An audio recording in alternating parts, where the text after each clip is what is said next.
I wish to register a complaint. And my complaint is very simple, very straightforward, but I think wholly appropriate.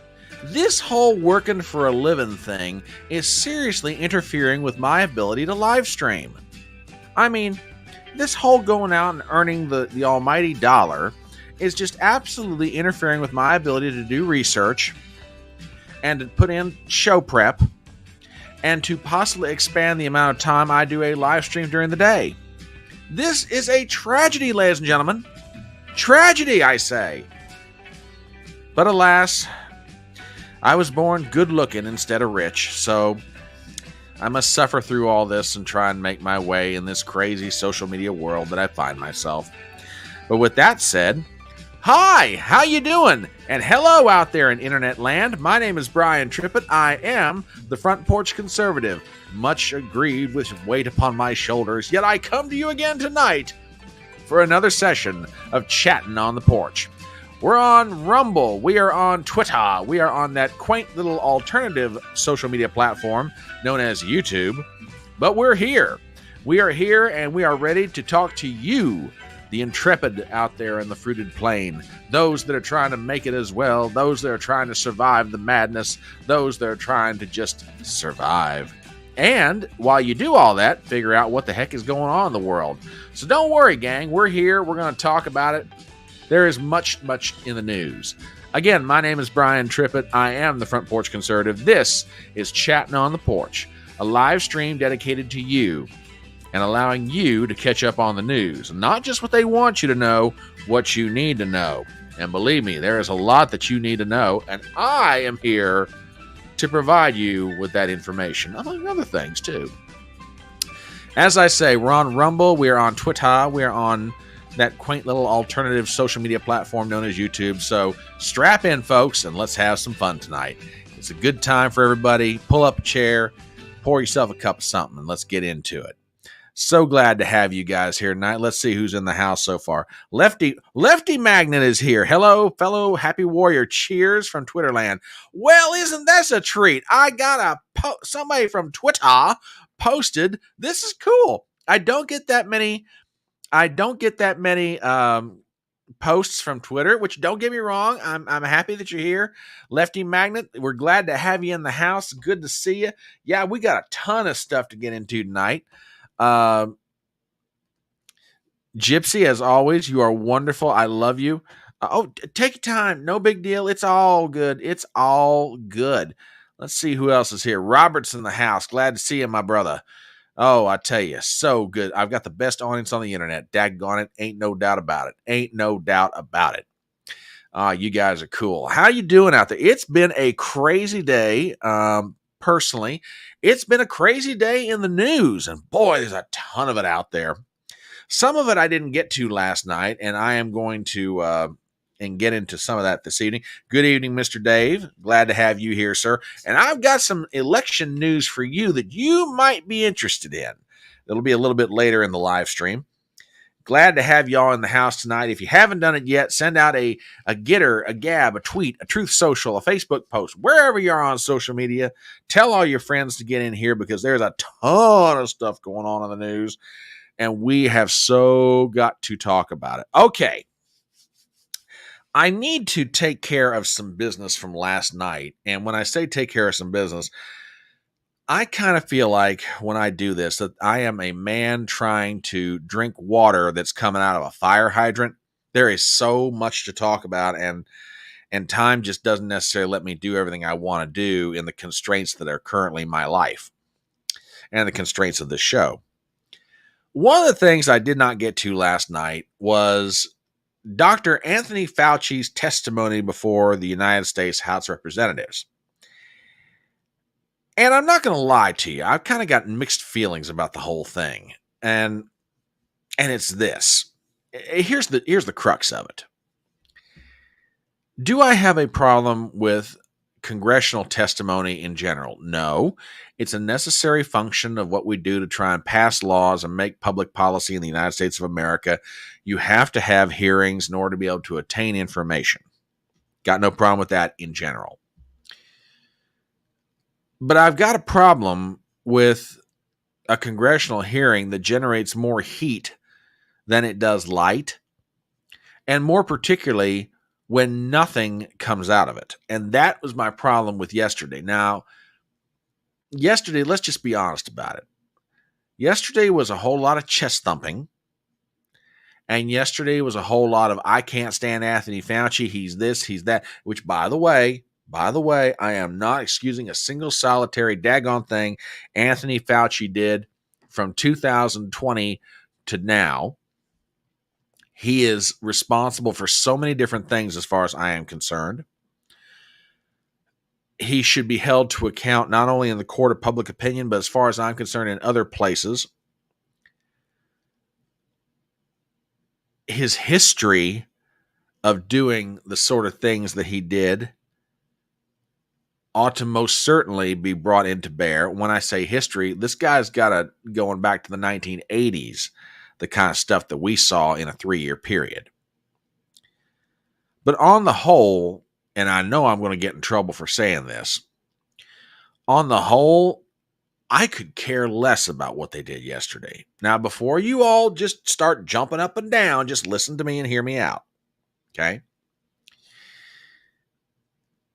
If out of those hearings yesterday were to be produced legislation that stops the sort of things that happened in 2020 and 2021 and 2022 from ever happening again, okay, then I wouldn't necessarily mind all of the chest thumping and showmanship that was done. Okay. But if all we're going to do with an Anthony Fauci hearing is stand up and go, me GOP, you bad guy. I don't care. I don't care. If that's all you guys are going to do, you GOP Congress people, then I don't care. Go take that circus somewhere else. We've got important issues right now in the country that need to be dealt with by serious people who are going to move legislation forward and try and take us one step closer to a more perfect union. Okay? You want to score political points off somebody? Fine. I don't care. Don't waste the time of the American people with a congressional hearing doing it. So that was my biggest problem with what happened yesterday. But for the sake of fairness, let's get into some of it. And then there's some other topics that we've absolutely got to touch. Over on Rumble, TBA is here. WWG1 is here. Howdy, Fedora Nation. Good evening. Yes, glad to have you all here. And let us get into what goes on in yesterday's hearings from Breitbart. Fauci pushes back partisan attacks in fiery House hearing over COVID origins and controversies. Headline from the Associated Press. Dr. Anthony Fauci was back before Congress, calling Republican allegations they tried to cover up COVID-19's origins, quote, simply preposterous. Fauci pushes back partisan attacks in fiery House hearing of origins and controversies by Lauren Niegartap. Oof, that's a name. Let me tell you something. Anyway, Dr. Anthony Fauci, the top U.S. infectious disease expert until leaving the government in 2022, was back before Congress on Monday, calling simply preposterous Republican allegations he tried to cover up the origins of the COVID-19 pandemic. A GOP-led subcommittee has spent over a year probing the nation's response to the pandemic and whether U.S.-funded research in China may have played any role in how it started, yet found no evidence linking Fauci to wrongdoing. Oh, boy. Okay. He already been grilled behind closed doors for 14 hours over 2 days in January, but Monday, Fauci testified voluntarily in public and on camera at a hearing that quickly deteriorated into partisan attacks. Yeah. So what all happened yesterday? Well, a few things, and we'll get into some of that. Now, here's one thing that I thought Fauci was very weak on, and it definitely ought to be brought up. And Lefty says, base congressional, yeah, talk is absolutely cheap. Absolutely cheap, and I'm tired of it. Do something. Don't talk, do something. But anyway, Here's another headline from yesterday's hearings. This is again from Breitbart. Anthony Fauci dismisses allegations of downplaying coronavirus lab leak theory. Quote, not on my part. Catch this. This guy's got the unmitigated gall to sit there in front of the Congress and in front of TV cameras and say, well, I had nothing to do with this. Now, if you want to feel for what happened yesterday, let me give you an exchange between Dr. Anthony Fauci and Jim Jordan. And this is definitely worth playing because talk about taking about 30 seconds to catch a guy, and this will really kind of blow your mind. Folks, do me a favor, check this out. Prior to that call would have been on the call. Well, the call was arranged by Jeremy Farrar. You should ask him. Okay. Did U.S. tax dollars flow through a grant recipient to the lab in China? I'm sorry. What was? Did U.S. tax dollars flow through a grant recipient to the lab in China? Yes, of course. It was a sub-award to the Wuhan Institute. And who approved that award? Excuse me? And who approved that award? What agency approved that award? National Institute of Allergy and Infectious Diseases. Your agency approved that, right? Yes, it did. After. Did that have anything to do with this downplaying of the lab leak theory? No. Nothing to do with it. Nothing. What?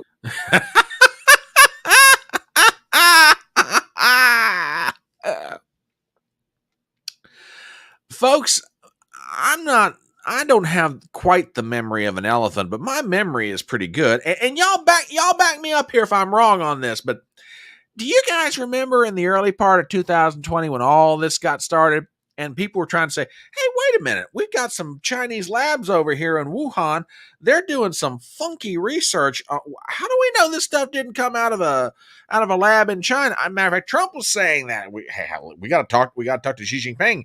Because something the hell's going on here. We don't have an idea what the heck this is. And Fauci's out there. No. I've talked to my colleagues over in China, and they're very sure that all of this came out of a wet market in the Wuhan area. And there's nothing to this. It definitely didn't come out of a lab. Nope.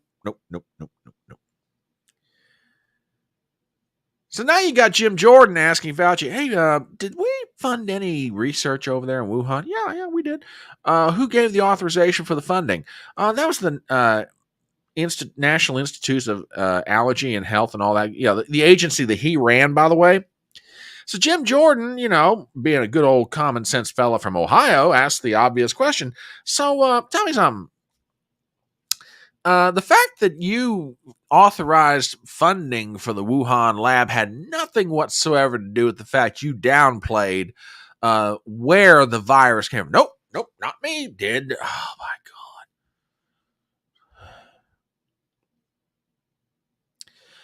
TBA says, oh, my God, why didn't Jordan just call him on the carpet for that? Great question. I am sick to death of this bullshit. Yeah, exactly. TBA over on Rumble says Fauci was the director of the NIH while those millions of dollars went to Wuhan. You daggone right he was. And no more strongly worded letters. Please, we've all had enough of that nonsense. Hey, guys, if you want to get it out of your system about this, come on and do it, because now's the perfect time. Here's another headline, and sure enough, right on cue, the mainstream media came to the defense of Herr Dr. Fauci. Here's a headline that'll crack you up. NBC's Vitale, quote, rehashing COVID origins doesn't answer how we can better prepare for the next pandemic. You know what? I'm going to say something here. I will say something. I don't necessarily disagree with his take. I don't. He's right. I don't necessarily disagree with his take. I do think, however, I disagree with him on one part of it. Should we be better prepared for the next pandemic? Yeah, okay, I got no problem with that. But finding out where COVID came from once and for all is kind of important, because if we're the ones that paid for the virus that we had to deal with, that's a problem. Especially, and again, I don't have elephant-like memory, but my memory's pretty good. I'm pretty sure that President Obama, during his term, outlawed gain-of-function research. And we shouldn't be doing it here in the U.S. or funding it here in the U.S. and that sort of thing. And where did gain of function research start happening? Oh my, outside the U.S. Who funded it? We did. A few more headlines or a couple of more clips. It just WWG1 says the next pandemic will be fake as well. TBA says the Daily Telegraph came out with an article admitting that the COVID jabs were causing excess deaths. Whoops, our bad. Should have mentioned that 3 years ago. Yeah, you ain't wrong there. No. It wasn't TBA. It wasn't necessarily Trump that did it. It was Obama. I mean, unless my memory is completely off my I'm off my rocker on this. Obama outlawed it back in 2014. So, it just, now Trump may have taken some further steps in that regard, but if memory is right on this, yeah, it was Obama that took care of it. Yeah.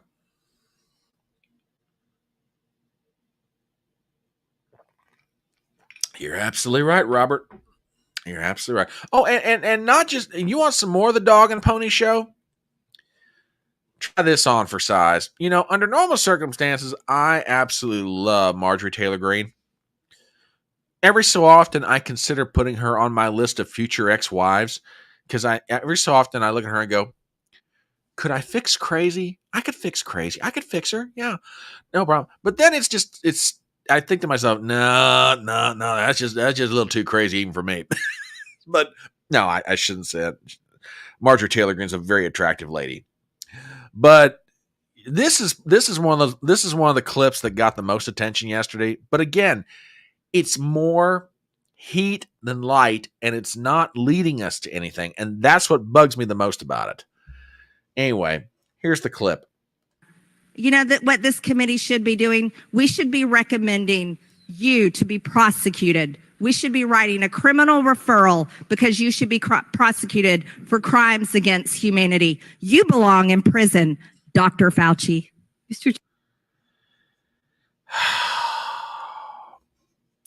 WWG1 says, Marjorie Taylor Greene's easier on the eyes than Nancy Pelosi. True that. You ain't wrong there, brother.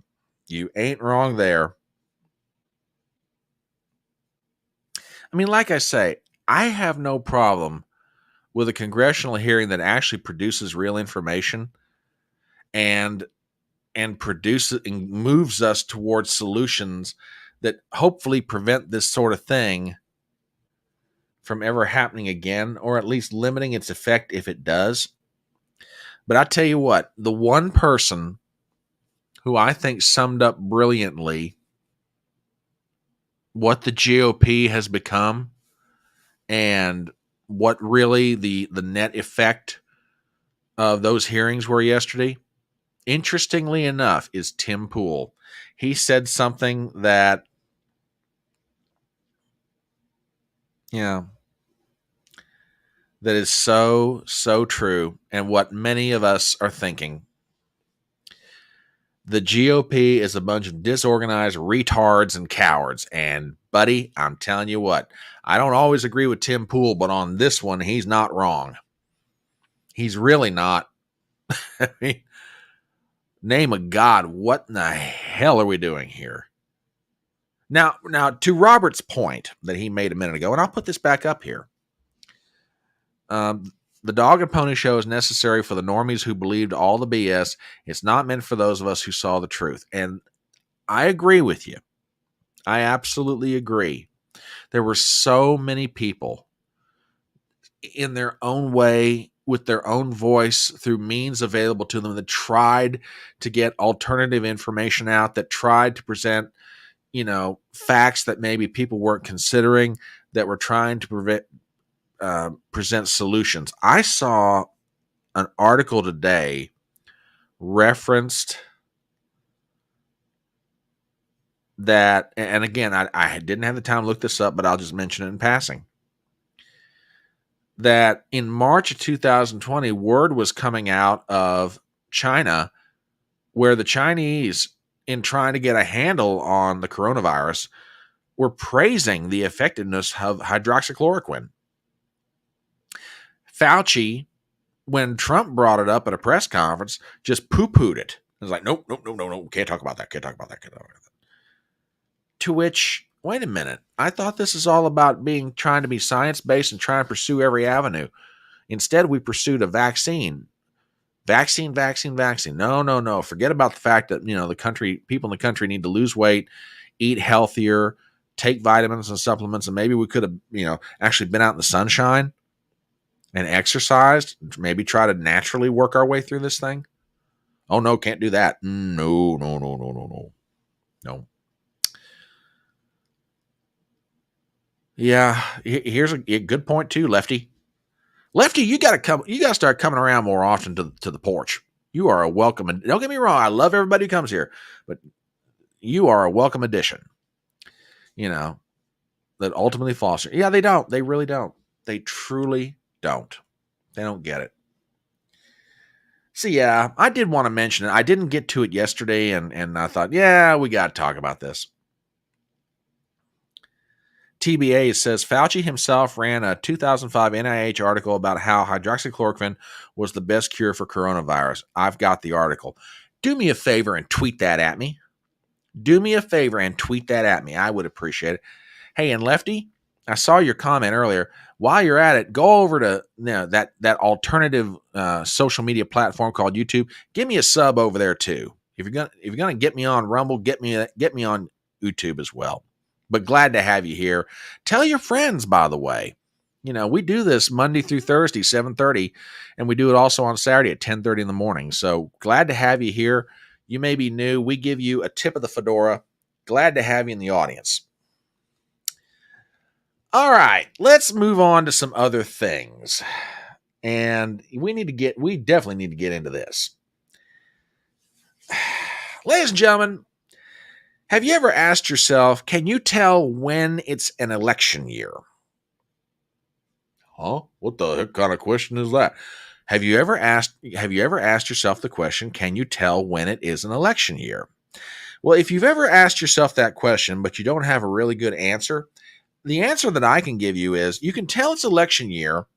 You can tell it's an election year when politicians start doing things.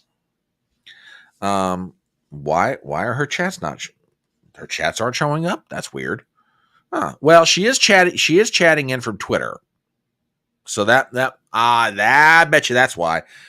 I bet you that's exactly why it is, Gypsy. If you're over on YouTube, yeah, she's chatting in from Twitter. I'll bet you that's exactly what it is. So anyway, sorry about that, folks. You can tell it's an election year when politicians start doing things. And I say that to bring up this. Do me a favor and check out this action. Biden signs executive order drastically tightening the border. He has faced political pressure as migrants have continued to arrive at the U.S.-Mexico border. Article by Gabe Gutierrez and Monica Alba. We have the following. Facing mounting political pressure over the migrant influx at the southern border, President Joe Biden on Tuesday signed an executive order that will temporarily shut down asylum seekers once the average number of daily encounters tops 2,500 between official ports of entry, according to a senior administration official. Quote, the border is not a political issue to be weaponized. Oh my God! Oh my God! Oh my word!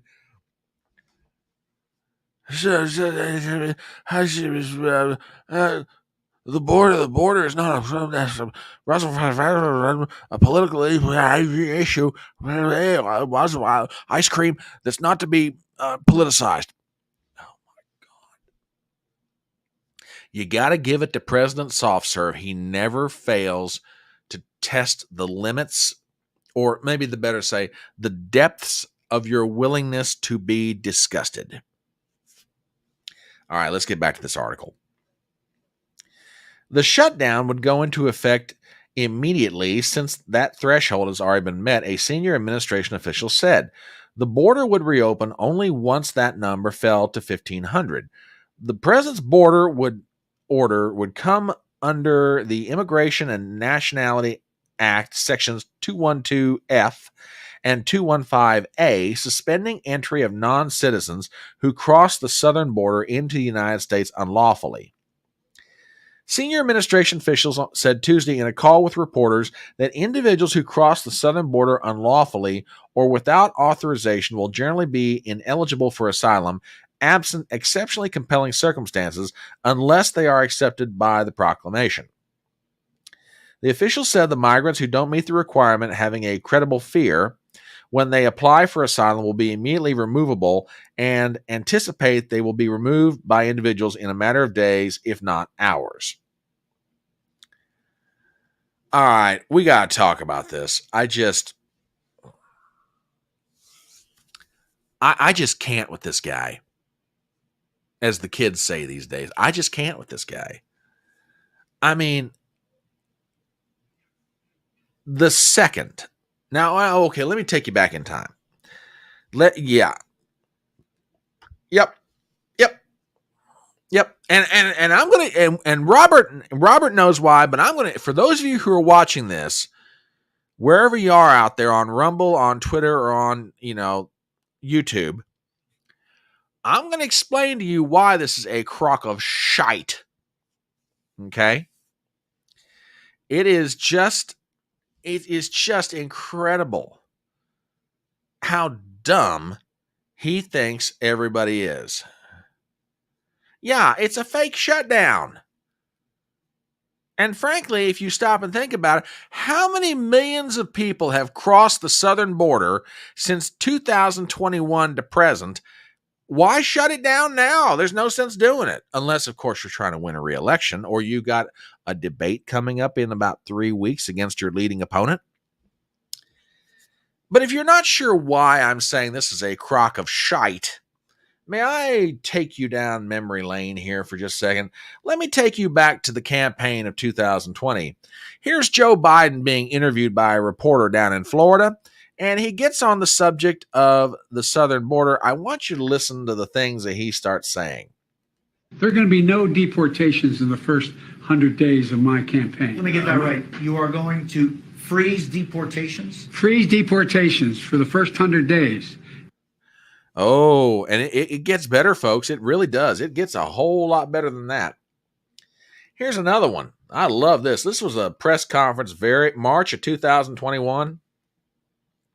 This runs about a minute. I'm going to play the whole thing. I'm going to play the whole daggone thing. You guys make up your mind, and you tell me if you're not coming to the same conclusion that I am. Check this out.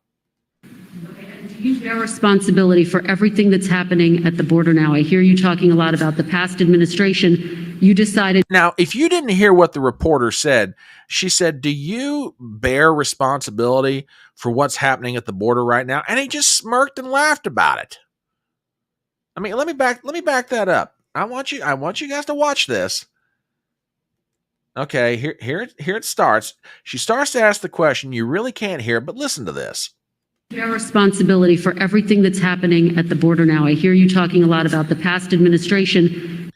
He's like, what a joke of a question. Who do you think you are, kid? I'm Joe Biden. Anyway, let us continue with this wonderful little trip down memory lane into the groove yard of forgotten favorites when it comes to President Biden. You decided to roll back some of those policies. Did you move too quickly To roll back what? I'm sorry? Policies? Did you move too quickly to roll back some of the executive orders of your predecessor? Rolling back the policies of separating children from their mothers. I make no apology for that. Rolling back the policies of remain in Mexico, sitting on the edge of the Rio Grande in a muddy circumstance with not enough to eat. I make no apologies for that. I make no apologies for ending programs that did not exist before Trump became president, that have an incredibly negative impact on the law, international law, as well as on human dignity. But what about the citizens of the United States, Mr. President? See, this is the part that gets me about guys like Biden. I want to pop that back about 5 seconds and let you hear what he just said again, okay? Trump became president that have an incredibly negative impact on the law, international law, as well as on human dignity. And so I make no apologies for that. But notice the one thing he doesn't say that the laws had an impact on: the question of the safety of the citizens of the United States. You know, lately, I've got to comment on this, and I'll probably wind up getting into this, throughout the week.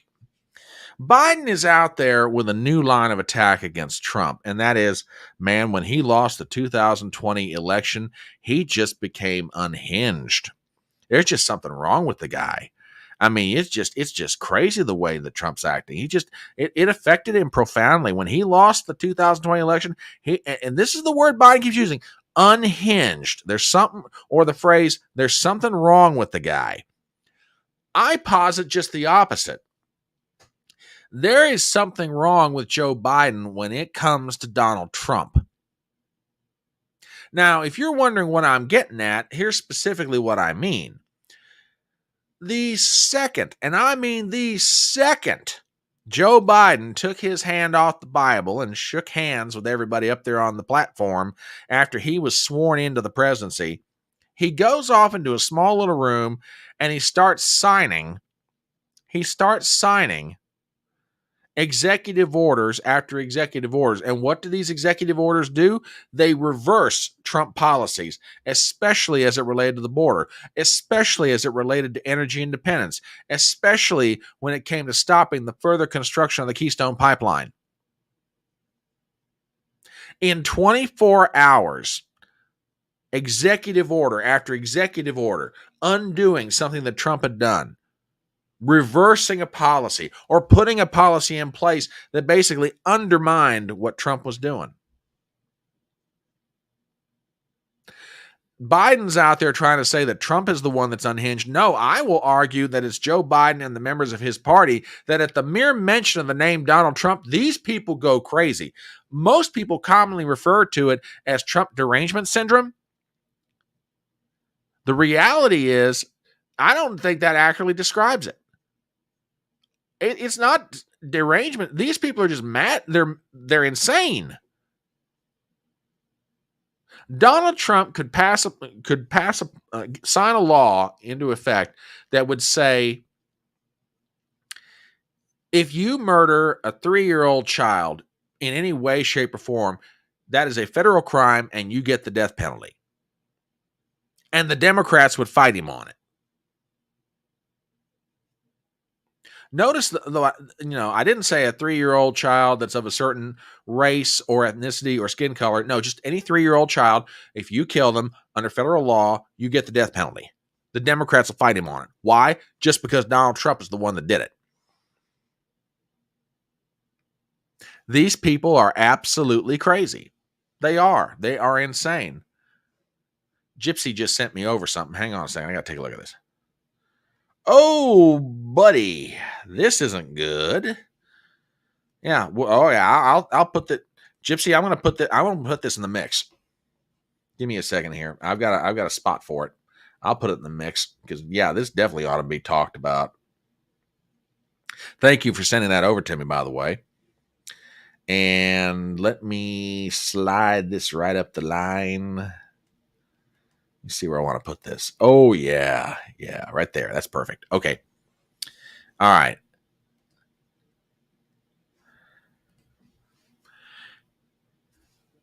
His strings were pulled right out of the gate. They hit the ground running. They needed to make up for lost time. Yeah, that's a great point. That's a great point. TBA, I will save those links. Absolutely, I will. Absolutely. It's just amazing to me. It really is unbelievable. Yeah, true. All right, on to some other items from the Groove Yard of Forgotten Favorites. Now, I want you guys to think back to last summer when the Senate was debating a border security bill, and there was a clip and it made the rounds, and as well it should have. A reporter did something that I thought was pretty interesting. They actually did a piece of journalism. Now, today, Joe Biden is signing an executive order to effectively, quote, shut down the border. Okay. Let me take you back in time to last August. You guys need to hear or be reminded of this one. Check this out. With executive authority, or is there more you could do? Not all I can do. Just give me the power. I've asked for the very day I got in office. Give me the border control. Give me the people. Give me the people, the judges. Give me the people who can stop this and make it work right. I've asked for the power. I've asked for the power since day one. Give me the border security people. Give me everything else. You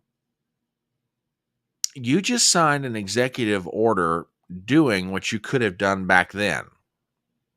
You just signed an executive order doing what you could have done last year, or in 2022, or in 2021.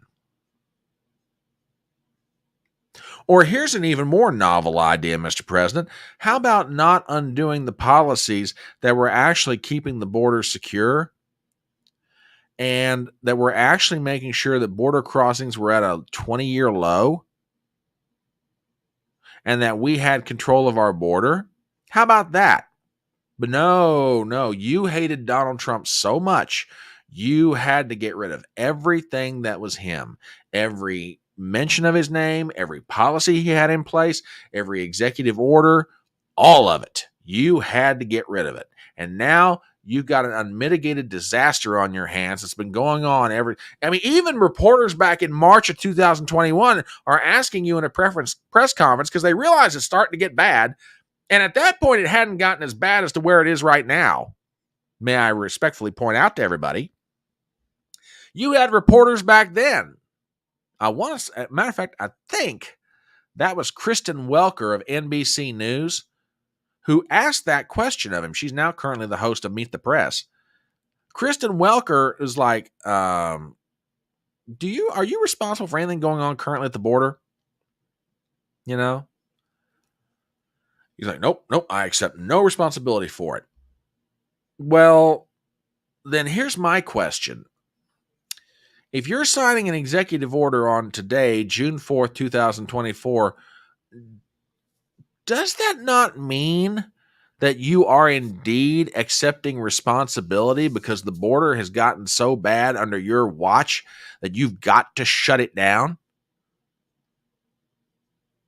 Let me ask that question. Let me say that again. Let me ask that question again. By signing this executive order, are you not acknowledging your responsibility for causing the mess that we've currently got? Because keep in mind, we didn't have this problem at the border. Now, don't get me wrong. There were still illegal crossings when Donald Trump was president. There were still issues at the southern border. I'm not saying there weren't. But we didn't have the magnitude of what we got right now. We don't have millions of people who are crossing over. We don't have crime in our neighborhoods. We don't have people getting murdered. We don't have we didn't have a whole lot of this. Not when Trump was president. And I tell you what, every time, and I'm going to give a piece of advice to Donald Trump right now, or his people if they're listening. Anytime Joe Biden brings up in the debate, oh man, I've got all these problems to deal with. You know what the first thing out of Donald Trump's mouth ought to be? I didn't have this problem when I was president. When I was president, we did, and then just go right into it. Because that's going to be ultimately what this debate is going to do. Okay? Joe Biden is going to try and blame Donald Trump for all the problems that he's now got to fix.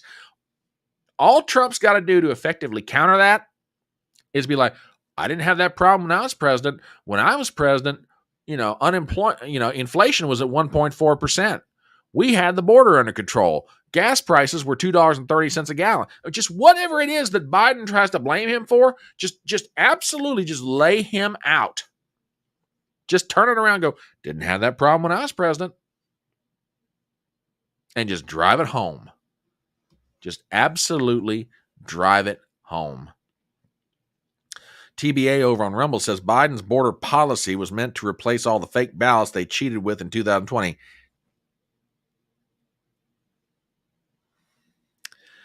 Unbelievable. Well, as you might expect, the former president had something to say about Biden's executive order. And I'm going to play part of it, not the whole thing, but I want to give you an idea of the response.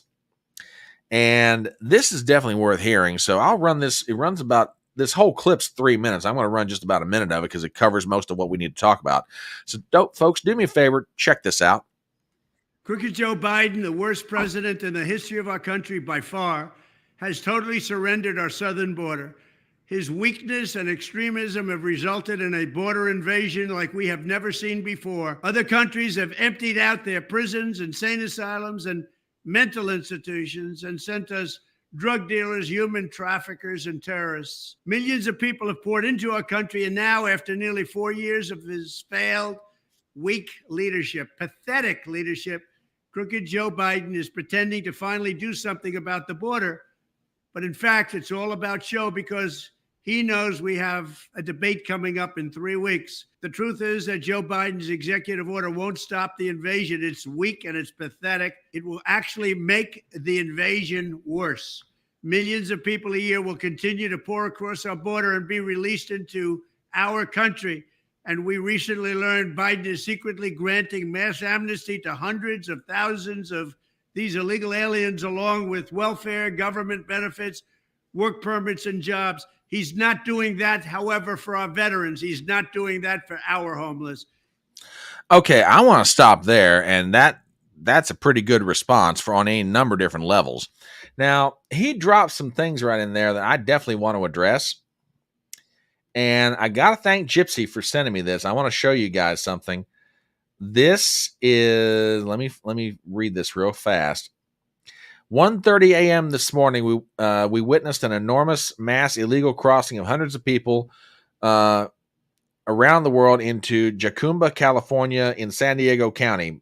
Encountered Bill Malugan, who's a correspondent for Fox News out in California.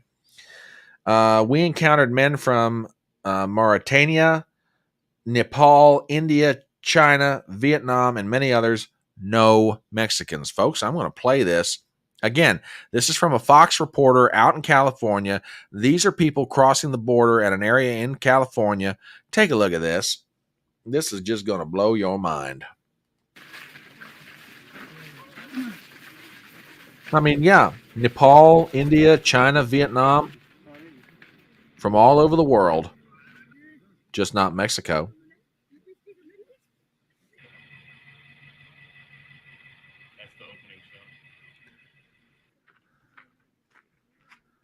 Again, this is last night, 1:30. This is 1:30 this morning. They're just crossing the border from the Mexico side over into California.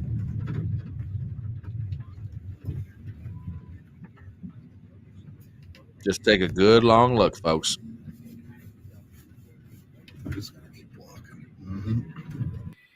Yep. That's border security under Joe Biden. And Trump did point out something else. And Gypsy, thank you for sending me that. I genuinely appreciate it. He mentioned the fact that Biden's offering mass amnesty. Check out this headline from the New York Post. Biden administration offers mass amnesty to migrants as it quietly terminates 350 asylum cases, according to sources. Article by Jenny Tower. We have the following. While the Biden administration is attempting to look like it's getting tough on the border, behind the scenes it's operating a program of mass amnesty for migrants, the Post can reveal. Data shows that since 2022, more than 350,000 asylum cases filed by migrants have been closed by the U.S. government if the applicants don't have a criminal record or are otherwise not deemed to be a threat to the country. This means that while the migrants are not granted or denied asylum, their cases are terminated without a decision on the merits of their asylum claim. They are removed from the legal system and no longer required to check in with authorities. Good God Almighty. We angels and ministers of grace defend us. We are governed by fools. Absolutely governed by fools. Miss Maggie, have good evening. Glad to have you in the house. We really are. We are governed by fools. I look for Biden. He'll try it. He'll absolutely try it. And here's my theory on that one. If he tries it, it makes it even worse. What the situation he's in. He cannot get around this now. He'll try it, but he can't. Not in the court of public opinion. Some other things to point out. Now, I say the court of public opinion, which brings me to a clip from CNN. And the fact that this one is out there is just kind of remarkable to me. Just kind of remarkable. Maggie says he's giving amnesty as well as college loan forgiveness. He does not give a bleep. Screw this guy as well as his marionettes. P.S. I was on Twitter before. Well, hello, Miss Maggie. Glad to have you in the house, darling. Oh, my goodness. It's just unbelievable.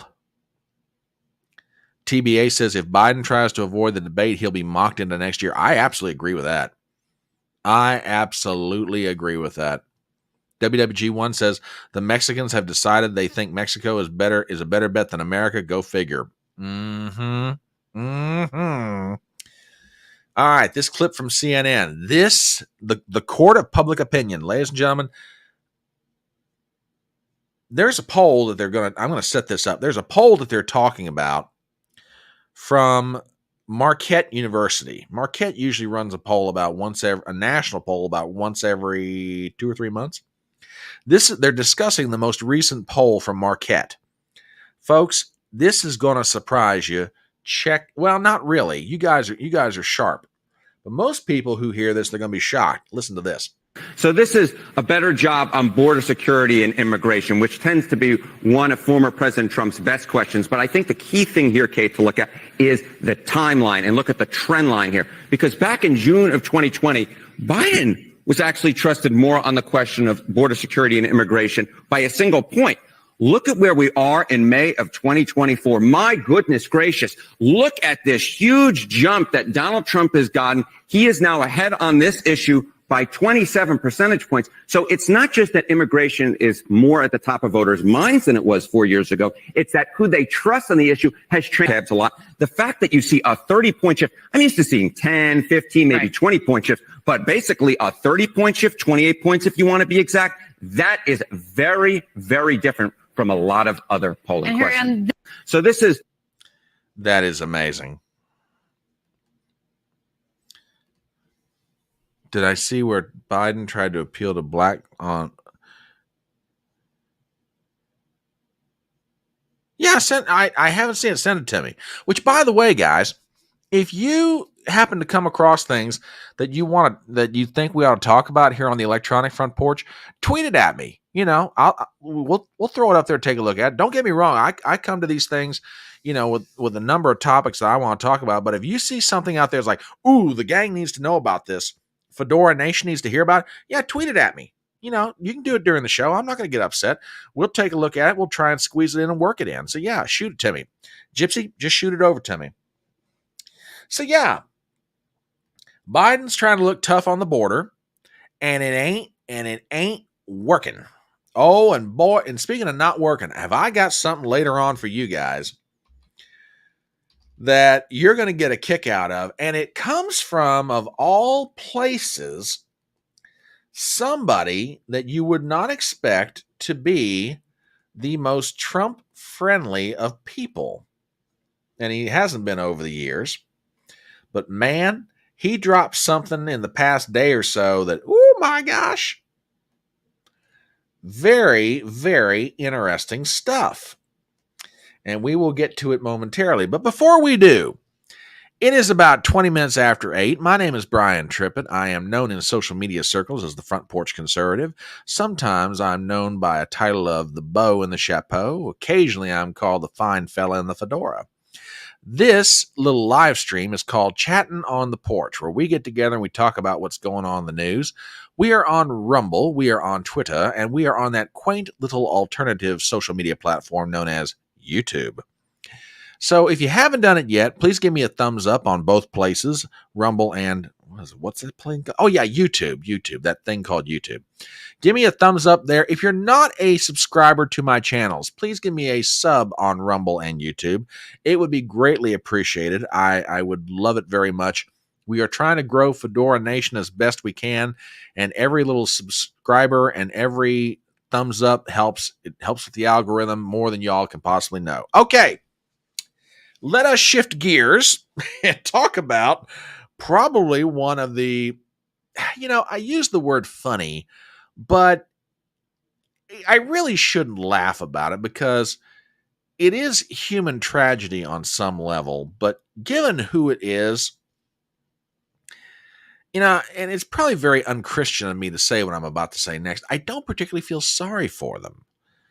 The Hunter Biden trial in Delaware. Yeah, we got to get into this. WWG1 says, I have no more thumbs to give. WWG1, your sacrifices on behalf of this live stream are well noted and greatly appreciated. Time for all you lurkers to give a thumbs up. That's right. You tell them, WWG1. You tell those rumblers over there they need to be given a thumbs up. Bless their hearts. The Hunter Biden trial in Wilmington, Delaware. Now, for those of you not aware of what's going on, this is sort of been building for a while. And when I say a while, I mean a number of years. Hunter Biden has been charged with possession of a firearm while being a drug addict, which is a big no-no and highly illegal. More particularly, he lied on an application for a firearm. When the question was asked, are you currently using drugs? He said, no. Well, all of this has now come back to bite him on so many different levels. There's a trial about ready to commence out in California on tax evasion, but the gun charge is the one thing that might get him sent up the river. And given what's happened to Donald Trump in New York City, now we're going to find out if the law treats everybody equally. And I'm not going to lie to you. I'm not going to lie. I've got mixed thoughts about this. There's half of me that says he's going to go to jail, and there's half of me that says, no, this is in Wilmington, Delaware. It's Biden's backyard. When I say Biden, I mean old man Biden. Daddy's backyard. And therefore, I probably may not see anything happen to him. But let's get into this, because now that the jury has been seated, the jury was seated yesterday, and there is some news coming out of this trial, and some of it is very, very important. And basically, it's validation of what we've all already known. But the fact that what happened today has now been admitted to by federal officials, it's a small validation, but boy, is it important. So let's go to the pages of the New York Post. We'll dive right into this bad boy. Hunter Biden gun trial shown infamous laptop first exposed by the Post in dramatic courtroom reveal. Oh my goodness, get ready, y'all. This is going to get good. Story by Ryan King, Jack Morfitt, and Priscilla DeGregory. We have got the following. For the first time Tuesday, first son Hunter Biden's notorious laptop from hell, whose scandalous contents were first reported by the Post nearly 4 years ago, was shown to a jury of his peers, with federal prosecutors making it part of their case, accusing the president's child of illegally owning a gun while addicted to drugs. Ladies and gentlemen, do you realize the importance of what was just written there? Which I know you guys do, but I guess this is more for maybe the normie out there who happens to catch this live stream and like, well, what's the big deal? Folks, for the better part of almost 4 years, Democrat politicians Democrat pundits, liberals, progressives have denied the authenticity of that laptop.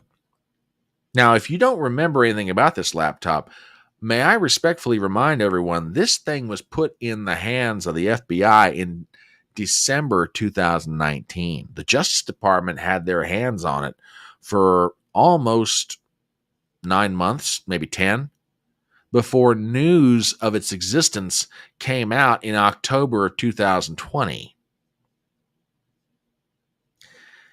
And to give you an idea of how hard the establishment tried to deny the fact that this laptop was real, let me take you back to a headline from the New York Post in October of 2020.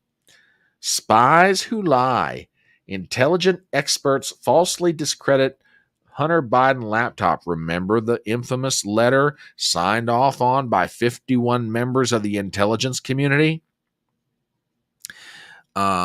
Remember, they're saying, no, this is Russian disinformation. This has all the signs of it. You had John Brennan and James Clapper out there. Oh, this is Russian disinformation. You can't believe any of this. This stuff they're saying about Hunter Biden and this laptop, it's not true. It can't possibly. No, this is a bunch of phony baloney, yada, yada, yada. And then lo and behold, in the summer of 2022, the Washington Post and the New York Times, in separate pieces, acknowledged, yep, it's real. CBS News, through the reporting of Catherine Herridge, did a expose on the laptop. They took it out to a forensic expert out in Minneapolis, Minnesota. They ran tests on it. They looked at all. They said, yeah, it's true. It's legit. But even in the face of the mainstream media acknowledging the reality of this laptop and acknowledging its authenticity, you still had Democrat politicians. You had Joe Biden. You had pundits in the media. No, this thing isn't real. It's not true. This stuff's a bunch of hooey. It's a bunch of baloney, yada, yada, yada. On June the 4th, 2024, federal prosecutors admitted that laptop into evidence as part of their case against Hunter Biden. The import of that action cannot be overstated. For those of you out there who are watching this live stream and maybe you don't necessarily keep up with all that's going on, you're sitting there going, well, but so what? Yeah, but for 4 years, everybody in the establishment denied the reality of this laptop. They said its contents were fake. And now the federal government is using parts of that laptop, parts of its content, in their prosecution of Hunter Biden. Let's go back to the New York Post, because I'm telling you, this was a huge, huge day.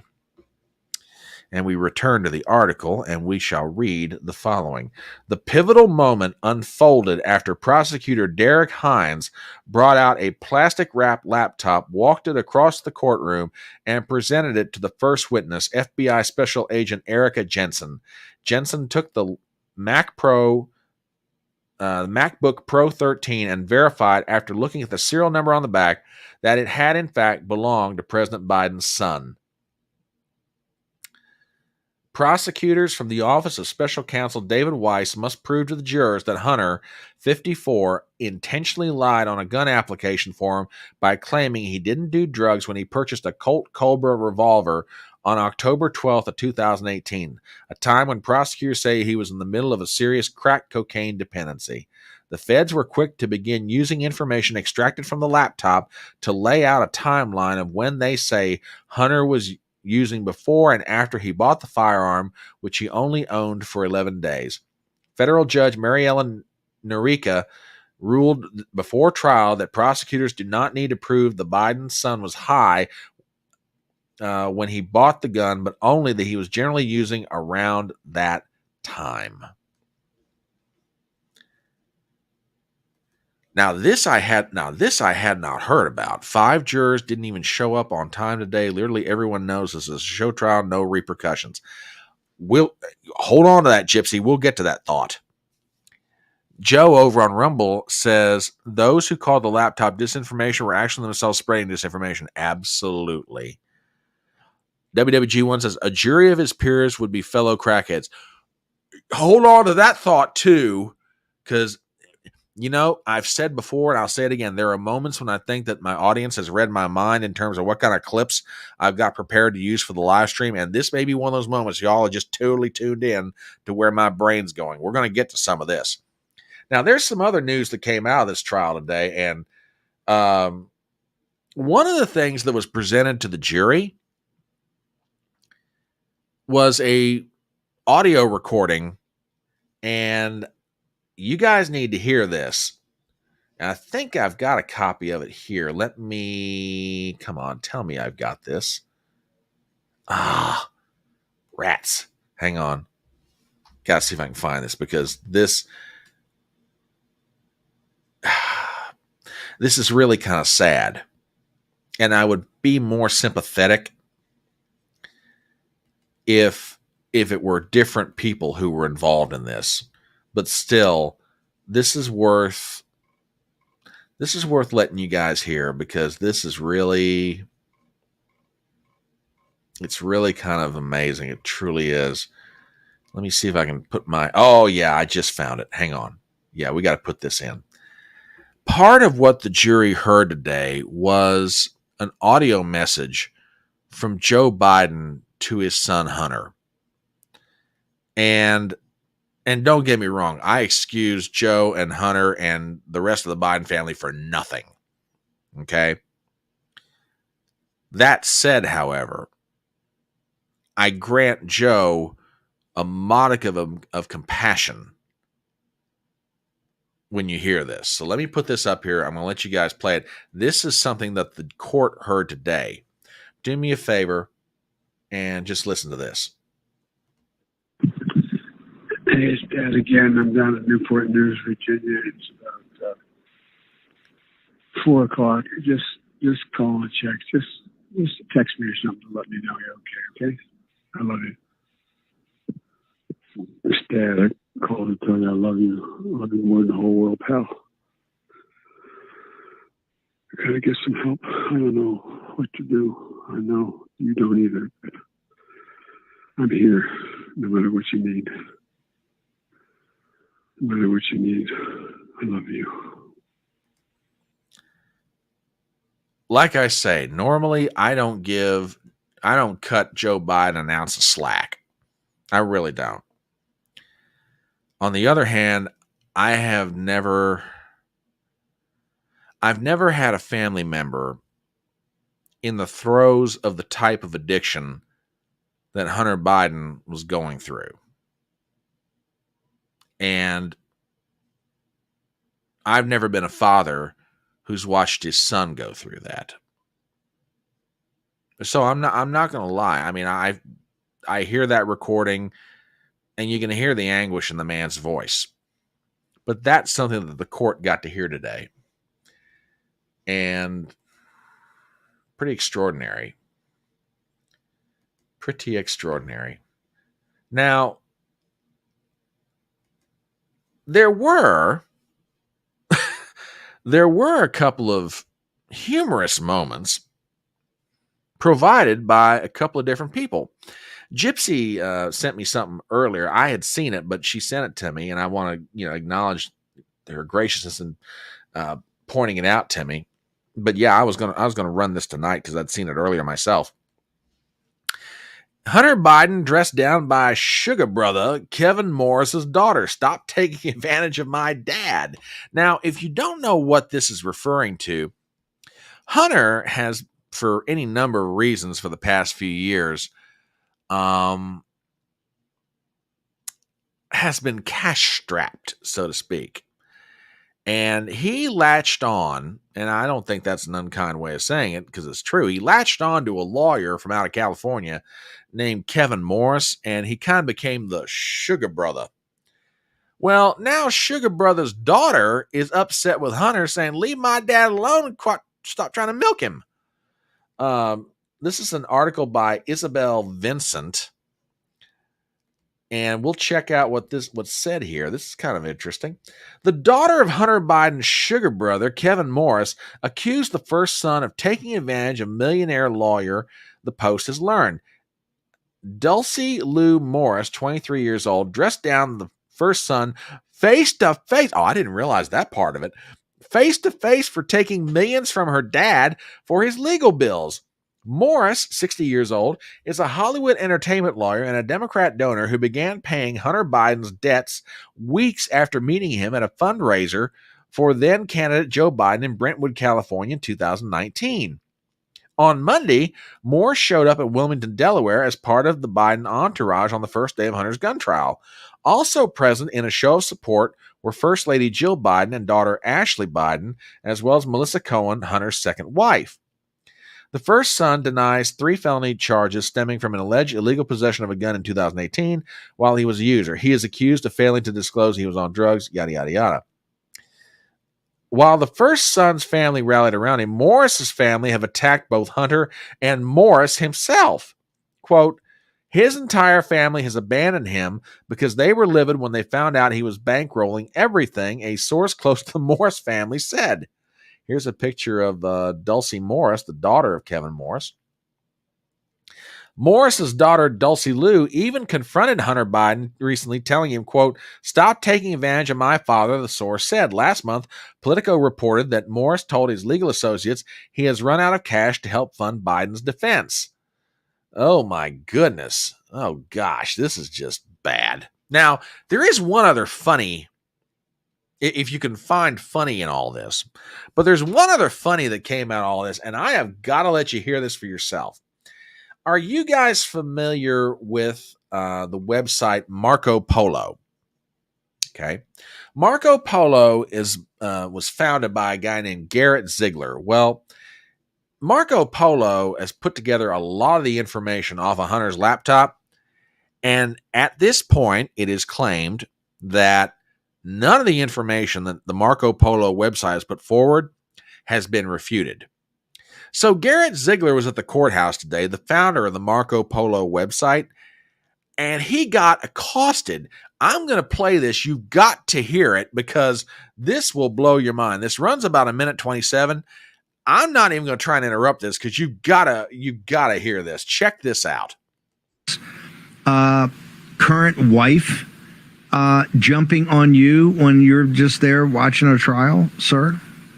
So Hunter Biden's current wife gets up in Garrett Ziegler's grill, and listen to what happens next. She has the same level of impulse control as her husband has, which means that their impulse control is that of a 13-year-old boy's. I was just going out to the room to get a drink from the water fountain. My hands were in my lap the entire time. I made no emotions in the courtroom, in the gallery, which is my right, by the way. But she came up to me got 6 inches from my nose and called me a Nazi POS. And if she would have stayed there, a U.S. Marshal had to pull her away. If she would have stayed there, I would have explained to her, hey, I understand that you're from South Africa, but here in the United States, normal citizens get to observe criminal proceedings.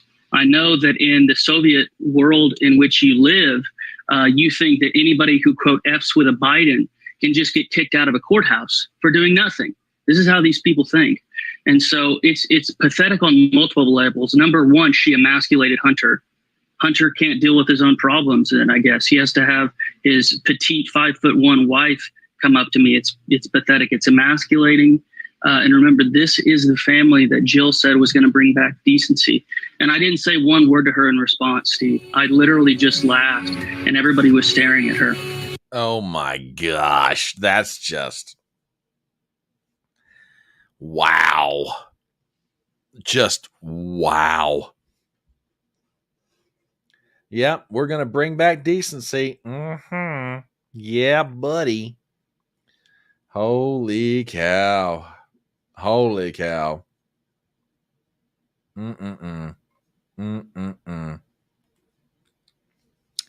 Yeah, Gypsy just sent me over something from Just the News related to the jurors, and I want to get into a discussion. I want to get into the discussion of the jurors because something was brought up today, and I've seen this in chat, both in Rumble and on YouTube, and you guys are bringing it up, and it's valid. WWG1, in response to something I said earlier, Joe Biden didn't care about his son. He just cared about what Hunter was going to do to expose him. Joe killed his first wife after all, married the babysitter. Well,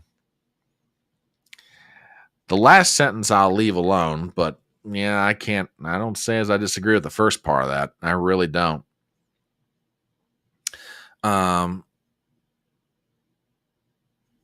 Gypsy over on YouTube says, the thing is, how much has Joe Biden attributed to the craziness of his... That's a good point. Good point. And, Garrett Ziegler is going to be on with Robert Govey. Hey, I will recommend Robert Govey to anybody. Check him out. His work is solid. Solid like a rock, baby. Check out Robert Govey tomorrow. But here's something that Gypsy sent over to me, and this is going to lead into a discussion of something, and this has got me very worried about this trial. I'm not going to lie. The more I'm hearing, the more I'm sitting there going, oh boy. Opening statements in Hunter Biden's gun trial delayed after jurors are absent at the courthouse. The judge revealed that she would exempt one juror as a result of hardship, and the spot would be filled by one of the alternate jurors. Article by Nicholas Balazzi. Opening statements in Hunter Biden's trial on gun charges were delayed on Tuesday morning after 5 jurors didn't make it to the courthouse before the scheduled start time. The jury of 6 women and 6 men were formally seated on Monday. According to Judge Mary Ellen Norica, a juror emailed the court on Tuesday saying she lived an hour away from the courthouse and didn't have a car. The judge revealed that she would exempt the individual from jury duty as a result of hardship.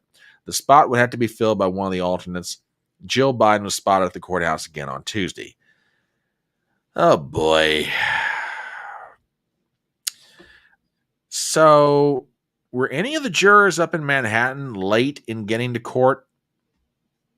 Just saying. Now, I bring that up to kind of bring up something else that I really think ought to be mentioned. And let me see if I can... Oh, yeah. Here we go. This is from Jesse Waters' show on Fox News on Monday night. If you are curious about the composition of this jury, let me give you an idea of what is going on here as far as who makes up this jury. This is from Jesse Waters' show. His childhood best friend news reports one juror's childhood best friend died from a heroin overdose. Another juror has an alcoholic brother-in-law. He called it a disease. Brother-in-law is now dead. One juror's dad was shot dead, and his brother was arrested for narcotics possession. Another juror pled guilty to a DUI. Another juror had an older brother addicted to PCP and heroin, but doesn't think people should own guns if they're addicted to drugs. Although another juror says weed's no big deal, and you should be able to buy a gun on it. And another juror worked for the Secret Service.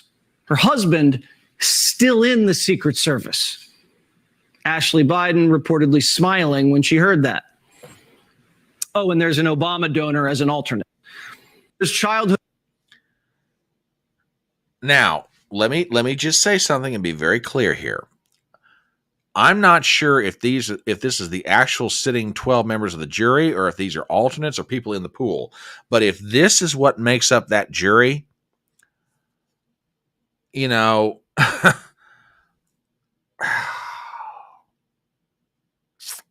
TBA says, did the court go out to the local corner and round up a half a dozen cokeheads to be on the jury?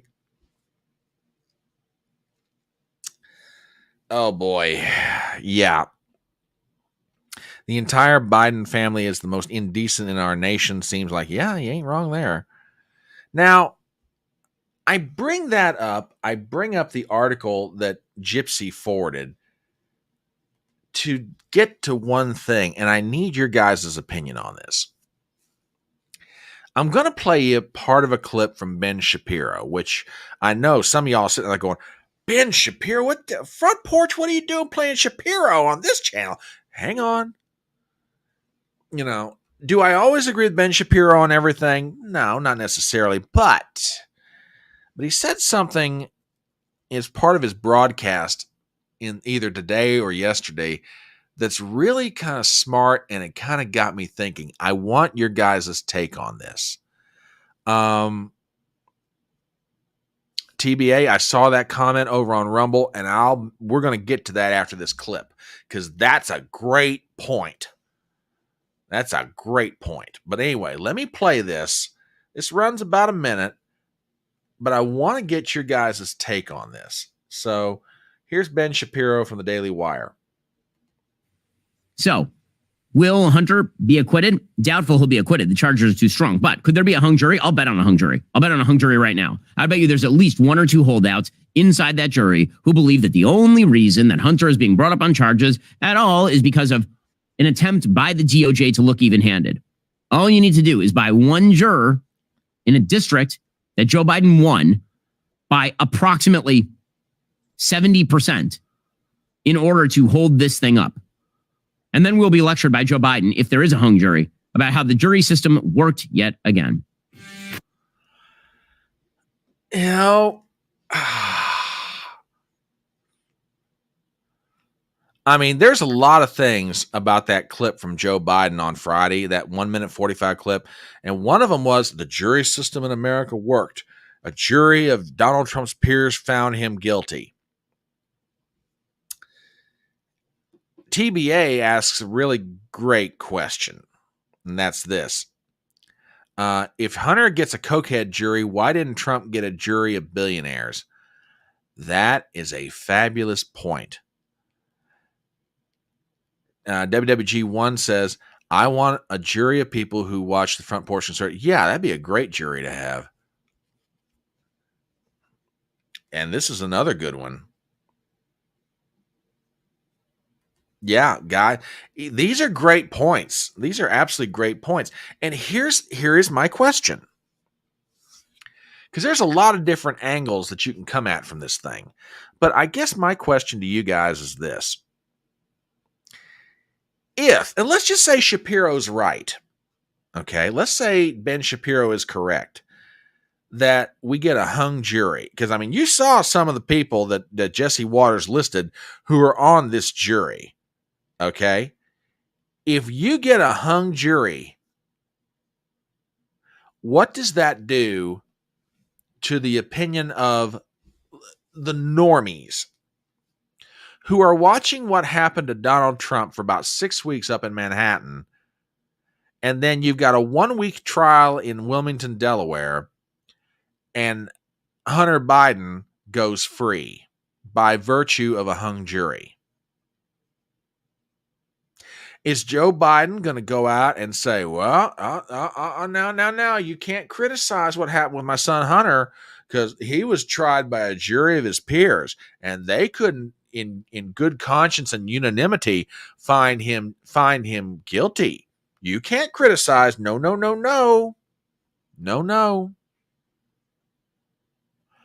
Folks, I'm just going to give you my take right off the top of my head. If Hunter Biden gets a hung jury coming out of Wilmington, Delaware, is anybody, well, let me rephrase this. A significant number of Americans are not going to be surprised.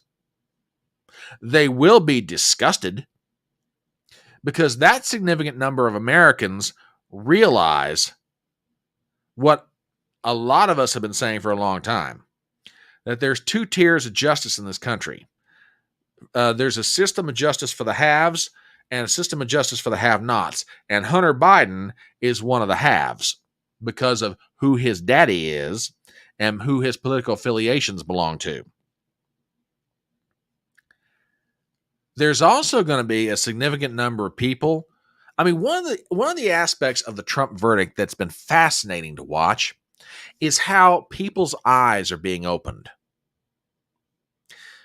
Be they rich, be they poor, be they wherever they are in the country, they're looking around going, what the hell is this? You know, I'm just wondering, and maybe I'm wrong, maybe I'm being,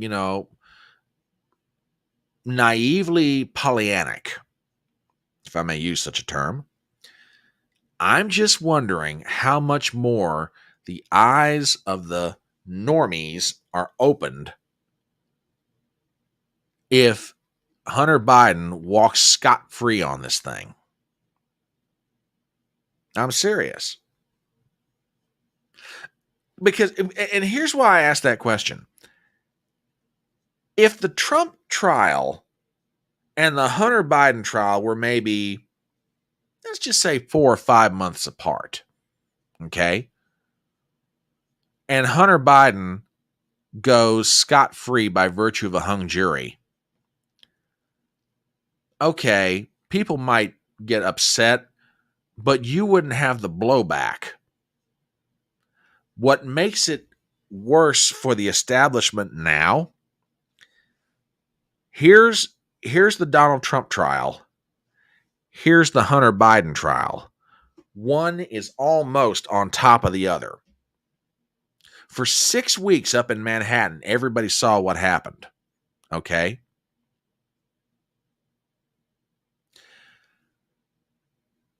And most people who are hearing about that case, or they're finally starting to dig into it, are realizing, a little bit crazy. I don't understand why they found Trump guilty. I can't understand what the heck he was guilty of. On the other hand, here over in Wilmington, Delaware, you got cut and dry a gentleman who was addicted to drugs, crack cocaine in particular. His father was trying to call him in the midst of this. Hunter Biden wrote a book about what happened. You're going to have witnesses who said, yeah, he was using during 2018, the time he had this gun. His ex-wife is going to testify to, yeah, I threw the gun away. But he walks free by virtue of a hung jury. What is that going to do to the continued awakening of the American people? I don't know what the full effect is going to be, but it ain't going to be good. And yeah, Robert, part of this is pure theater. I agree with you. It's almost as bad as the congressional hearings. But right now, this is the system of justice we've got. WWG1, as my English professor would say, compare and contrast. Oh, the contrast is going to be so blatant it cannot be ignored. They are close together for a reason, perfectly planned by who? Think about that for a second. Good point. TBA says, an awakening public is the point of all of these show trials. Yeah. Yep. Absolutely. So yeah, we'll keep an eye on what's going on with the Hunter Biden trial, because some of this gets really, really interesting. Okay, got a couple other stories here. I'm going to try and squeeze them in real quick. It is about 5 minutes to 9 on Tuesday night. My name is Brian Trippett. I am the Front Porch Conservative. If you just happen to be stopping by our little soiree here on the electronic Front Porch, we're glad to have you. We have some new folks here tonight, and we're absolutely glad to have them. We've got Lefty Magnet, who's here, and then we've also got Maggie Ellis, who's here with us tonight. We've also got our regulars, WWG1, TBA, we got Gypsy, we got Robert, and we have a few folks who are missing. Up in Connecticut, asked my permission. No, she didn't ask my permission. She told me last night she's going to be attending a baseball game. So up in Connecticut, if you watch this later, I hope you enjoyed the baseball game and you had a whole lot of fun doing it. And we're missing our bartender. Where is Leanne? Leanne's the unofficial bartender of the Front Porch. We've also got Chaya, who's here tonight. Glad to have you, darling. And a whole bunch of people out there. I know you're lurking out there, and that's fine. You can lurk. But sooner or later, you got to start talking. But regardless of whether you're lurking or talking or chatting or posting or whatever, do me a favor. Hit the thumbs up on both Rumble and YouTube. Also, if you're not subscribed to my channel, please give me a sub. I would greatly appreciate it. It helps more than you could possibly know. Okay, let's get through these last two stories. Attorney General Merrick Garland appeared on Capitol Hill today. Now, like I said at the top of the live stream, I can't stand usually congressional hearings that do nothing but, they're theater. Okay? However, there was some parts of this hearing that I thought were pretty good. So the Attorney General comes to testify before Jim Jordan's, I think it's Judiciary Committee. And let's take a look at what goes on. This is from Reuters. U.S. Attorney General denies politicizing justice system against Trump. From article written by Sarah Lynch, we've got the following. U.S. Attorney General Merrick Garland on Tuesday rejected accusations by House Republicans that he had politicized the criminal justice system in a bid to stop Donald Trump from reclaiming the White House. In defiant testimony, Garland told lawmakers he would not allow politics to interfere with the Justice Department's independent criminal investigations, and he accused them of peddling conspiracy theories that could endanger federal law enforcement officers. Quote, I will not be intimidated, Garland told lawmakers before the House of Representatives Judiciary Committee, and the Justice Department will not be intimidated. We will continue to do our jobs free from political influence, and we will not back down from defending our democracy. Tuesday marked the first time Garland has appeared before Congress since a Manhattan jury convicted Republican presidential candidate and former President Donald Trump on 34 counts of falsifying documents to cover up a payment to silence a porn star before the 2016 election. Okay. So, a little bit about what happened, and I'm going to play you two clips. And these are pretty good. Matt Gaetz, that fire breather out of the panhandle of Florida. Well, he got his mitts into Merrick Garland, and I'm going to play you two clips, and these are pretty good. So do me a favor and check this out. Attorney General, you've told us that it's a dangerous conspiracy theory to allege that the Department of Justice is communicating with these state and local prosecutions against Trump. You can clear it all up for us right now. Will the Department of Justice provide to the committee all documents, all correspondence between the department and Alvin Bragg's office and Fani Willis's office and Letitia James's office? The offices you're referring to are independent offices of state. I get that. The question is whether or not you will provide all of your documents and correspondence. That's the question. I don't need a history lesson. Well, I'm going to say again, we do not control those offices. They make their own decisions. The question is whether you communicate with them, not whether you control them. Do you communicate with them, and we provide those communications? You make a request, we'll refer it to our Office of Legislative Affairs. Okay, I want to stop this right here. And Gaetz, I won't say walked him into a trap, but he did very well with what he wanted to say. Because Gaetz has a perfectly valid point. If there is no coordination between the Justice Department and, let's say, New York Attorney General Letitia James or Manhattan DA Alvin Bragg or Fulton County DA Fani Willis, fine. Just produce any and all communications that the Justice Department has with those three individuals and their offices or any of their staff, and you can put it to bed. Instead, Merrick Garland keeps him-hawing around. Well, you can refer the request to the Department of Legislative Affairs, and Gaetz is like, no, just hand over the correspondence. Any and all correspondence you've got. And if you stop and think about it, Gaetz has a perfectly valid point. If there's no correspondence, just hand it over, and by handing it over, we're going to find out whether or not there's any coordination between you guys and the three, individuals in question.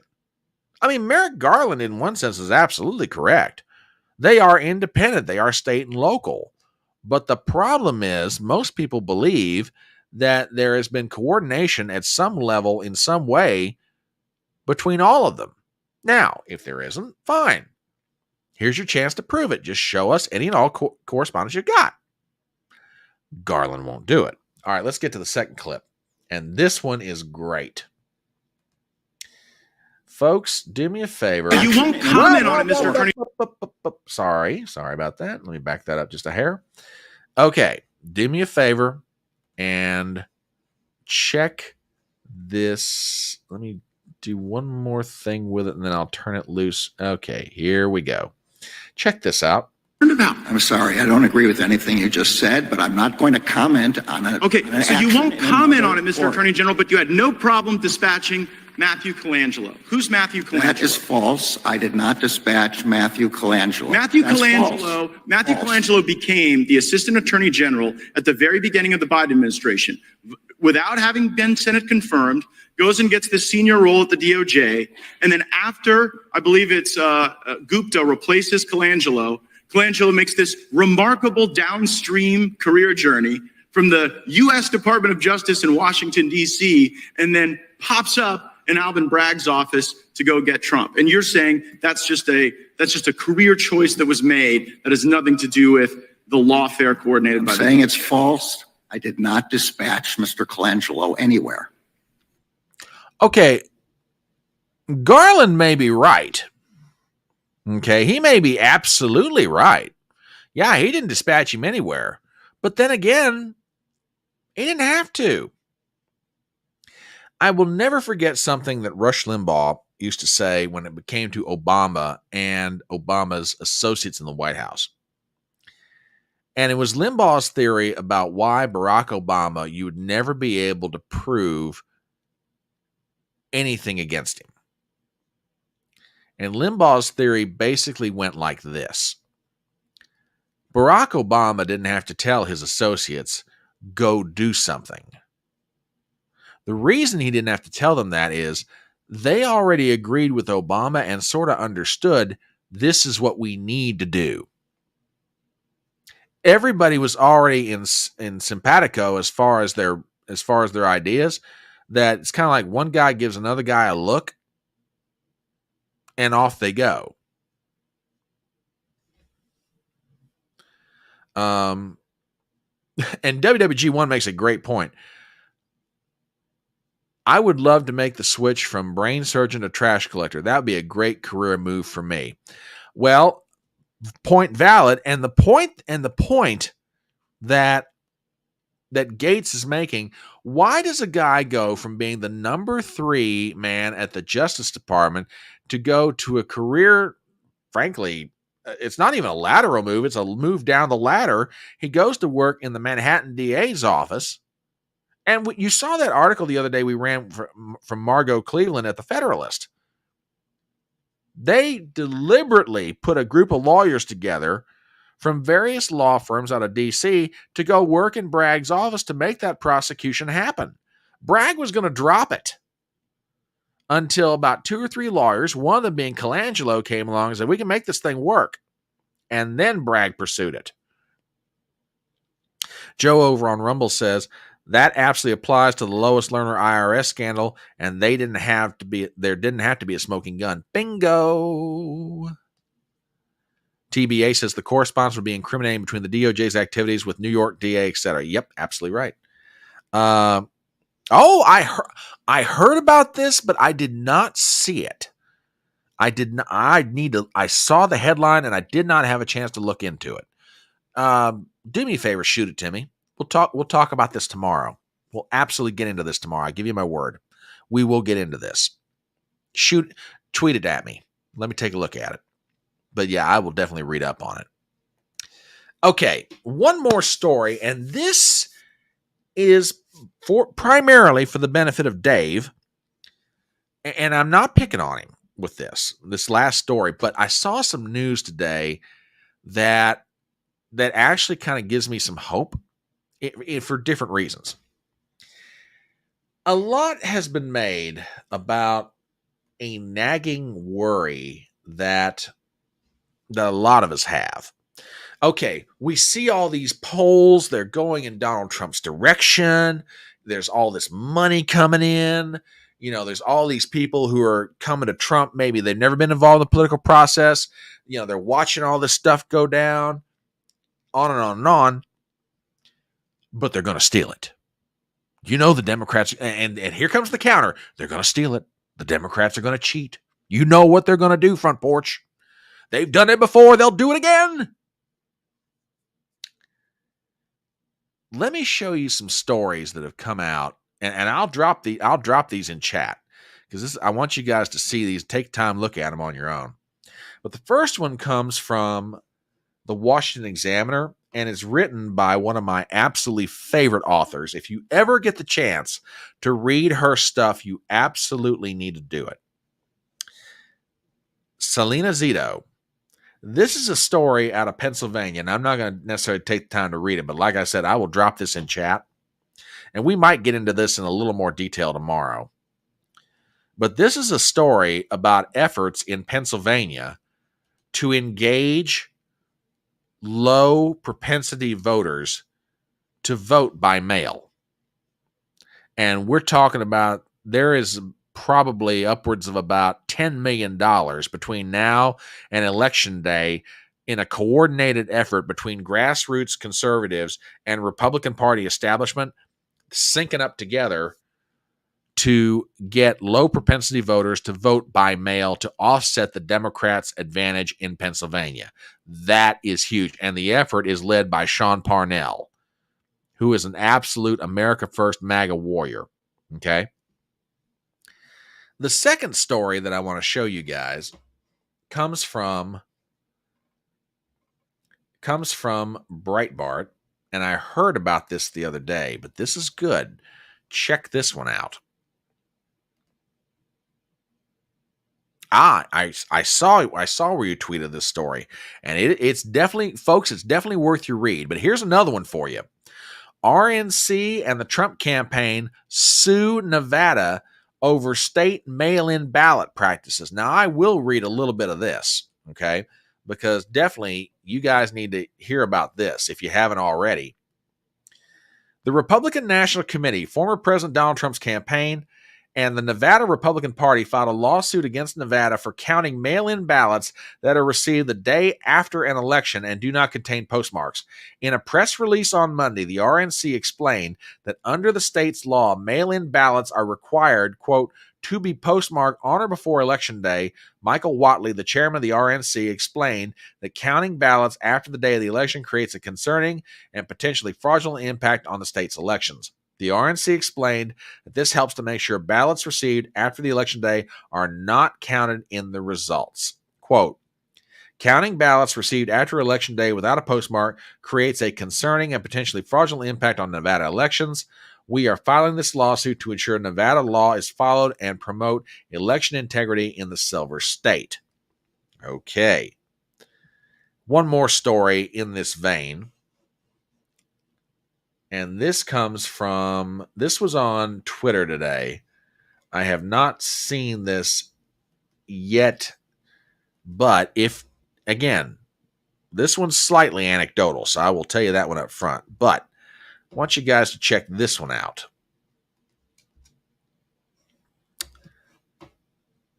Here we go. Breaking. The Arizona Republican Party has filed a bombshell lawsuit against the Secretary of State for violation of the National Voter Registration Act after discovering that anywhere between 500,000 to 1.3 million illegal voters are on the voter rolls, including dead people and non-residents. Quote, the lawsuit highlights outrageous voter registration rates, with some counties exceeding 100% of eligible voters. The lawsuit uncovered that Arizona has between 500,000 to 1,270,000 unaccounted for voters on the rolls, including deceased individuals and those who have moved away. Our findings reveal a staggering number of counties with more registered voters than eligible citizens. This is a clear indication of a system in disarray. We are holding Adrian Fontes accountable to ensure a fair and credible election in the state of Arizona. Now, I bring all this up to your guys' attention for a couple of reasons. One, to show you that hopefully, things are going to go better this time than they did in 2020. TBA asked the question, how many votes did Trump lose by in Arizona? A little over 10,000. Just a little over 10,000. About 10,500, I think it was. I also bring up these stories to point out that I think we have a different RNC than we had under Ronna McDaniel. Ronna McDaniel was not going to tackle any of this stuff.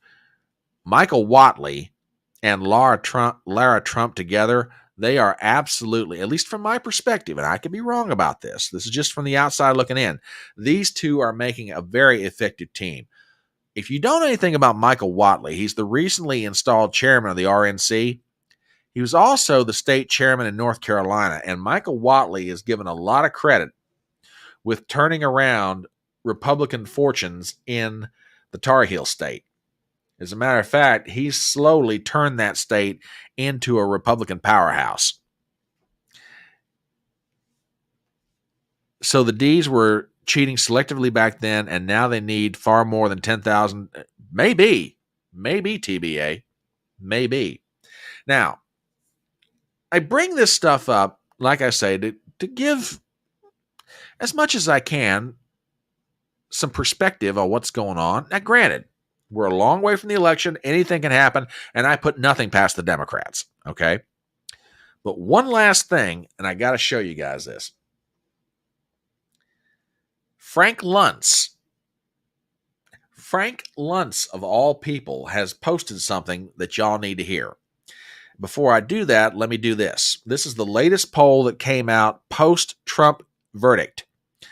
Morning Consult, head-to-head, Trump versus Biden. Trump is up by 1. Now that gets me to Frank Luntz's tweet, and then a couple of real quick clips. Now keep in mind, Frank Luntz is no friend of Donald Trump or no friend of MAGA, no friend of the America First movement, but listen to his observation. There has been no big shift in the polls following Trump's New York verdict, and that by itself is a big story. The first presidential debate later this month, June 27th, will have a bigger impact on voters than the New York City trial. That is and are we surprised? Not necessarily, but for normies who are watching this, that's a big deal. And with that, I take you to 2 real quick clips from Frank Luntz. He's being interviewed by the folks at Bloomberg News. Folks, do me a favor and listen to what he's got to say, because this is interesting. Is it actually just too soon to know what the impact of this verdict really is on the 2024 presidential outcome? No, it's soon enough to know that it's not going to significantly alter the results at this moment. Then, in fact, the 2 presidential debates are going to be more important. That the gains that Trump had made among union members, Hispanics, young African-American men are significant and they're holding. That Biden's gains among middle-aged female suburban voters, those are holding. And basically, this feels more like World War I. That is just simply a ground game. It's a war of attrition. And there simply isn't that big dramatic event that most people had expected if Donald Trump was and has been found guilty on all charges. Okay, one more clip. Check out this question. President Biden spending a lot of time in those 3 states, Frank. And we've also seen President Biden spend a lot of time on this idea that Donald Trump is a danger to democracy, that democracy should be an issue that voters make their selection on come November. Does his conviction add more saliency to that argument, or is that not going to win out over things like the economy or the border? Well, it does add more saliency, but it does so among Biden voters. If you're asking independents, swing voters, people who voted for Donald Trump once already, but not twice, people who voted for Hillary Clinton or Joe Biden, but are concerned about Biden's reelection, inflation, and what I say is affordability, is the number one issue. Food and fuel, housing and healthcare. Making those more affordable is Biden's greatest weakness and Trump's greatest strength. The second issue is immigration, control of the border, fear of crime, fear of destabilization, and who comes across. That issue also benefits Donald Trump by about 10 points. Then the third issue is abortion, and that issue is particularly important among young women, and that could be enough in these key states to bring out young women who often don't vote in presidential contests, and that issue benefits Joe Biden. You get to democracy next. It's the fourth most important, the fourth most salient issue. But let's face it, when every vote counts in these key states, I'd rather be talking about immigration and inflation over abortion and democracy. And he makes the absolute valid point here.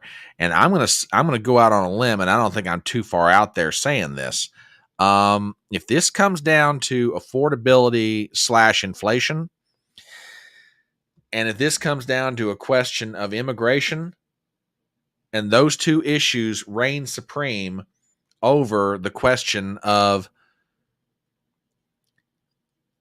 abortion and democracy, Trump's going to win this thing. And with that, ladies and gentlemen, we're going to have to call it a night. And I want to thank you guys for being here on the Electronic Front Porch. You guys are awesome. We will be back tomorrow night, 7:30 Eastern, for another session of Chatting on the Porch. Bless your heart. You guys are absolutely fantastic. Do not forget, on your way out, if you haven't done it already, hit the thumbs up button. And if you're not subscribed to the channel, please do so. I would greatly appreciate it. Again, we'll be back tomorrow night, 7:30 Eastern. Yeah, this was a load of fun tonight. This was great. I had a blast doing this. You guys are awesome. And remember the words of that great American philosopher, Tom T. Hall, when he said, "It's faster horses, younger lovers, older whiskey, and more money." We'll see you guys tomorrow night at 7:30.